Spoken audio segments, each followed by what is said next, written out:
అంటే తప్పించుకోవడానికి చేసే ప్రయత్నం. ఎందుకంటే ఆయనకు సుప్రీంకోర్టు ఏం చెప్పింది, వాళ్ళకు నోటీసులు ఇచ్చి వివరణ తీసుకోమని చెప్పింది. ఈయన చెప్తాడు ఇంకో వీళ్ళు 8 మంది అంటే ఇంక 2 ఉన్నారు, వాళ్ళు ఇయ్యలేదు, మిగతా 8 మంది ఇచ్చిన, మరి 2 దానమెండు కడియం ఇంకేం ఆలోచించుకుంటారో తెలియదు. ఇగో ఈ ఈ 8 మంది ఇగో బీఆర్ఎస్లోనే ఉన్నారట అనేసి ఈయన ఇస్తాడు. మరి దానికి ఏం అడగదా, లాజిక్స్ అడగదా సుప్రీంకోర్టు? బీఆర్ఎస్లోనే ఉంటే బీఆర్ఎస్ వాళ్ళు ఎందుకు వీళ్ళ పైన అనర్హత వేటు వేయాలని సుప్రీంకోర్టులో ఫైట్ చేస్తారు అనే విషయాన్ని అడగదా? మరి వీళ్ళు బీఆర్ఎస్ వాళ్ళు అయితే వాళ్ళ కార్యక్రమాల్లో ఎందుకు పాల్గొనట్లేదు, అసెంబ్లీ గ్యాలరీలో బీఆర్ఎస్ గ్యాలరీలో ఎందుకు కూర్చోవట్లేదు, ఇవన్నీ అడగరా?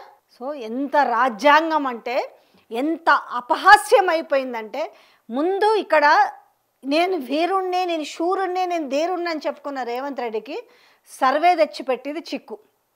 ఆ సర్వేలో చూస్తే ఒక్కరు కూడా గెలిచే అవకాశం లేదు.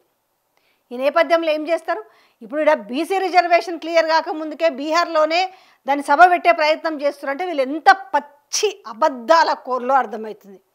ఇంక ఈ నేపథ్యంలో ఇక్కడ గెలవనప్పుడు ఏం చేయాలి, ఎలక్షన్ని తప్పించుకోవాలి. అందరు ఇప్పుడు తేలుగుట్టిన దొంగలాగా కుయ్యమంటలేరు ఒక్కరు కూడా. ఎంపీ చామల కిరణ్ కుమార్ రెడ్డి ఏమన్నాడు, ఏమవుతుంది 10 మందిని గెలిపించుకుంటాం అని చెప్పిండు. పీసీసీ చీఫ్ ఏం చెప్పిండు, అవును 10 మంది మా దాంట్లోనే చేరిండని ఆయన చెప్పిండు. అంటే ఎవరికి దోచిన మాట వాడు చెప్తాడు.